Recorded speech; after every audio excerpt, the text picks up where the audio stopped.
અરે આગળ નુકસાન ઓછું થયું, ગાડી તો માણ વાગી, પણ આ જો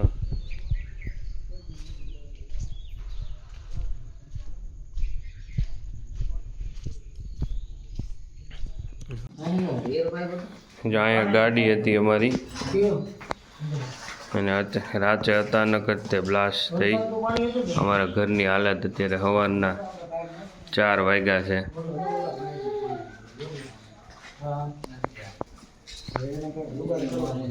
અહીંયા ગાડી હતી.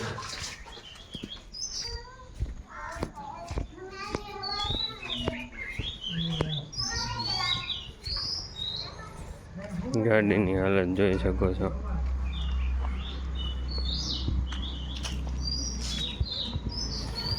જોઈ કંપનીની બ્લોક ગાડી લીધી હતી.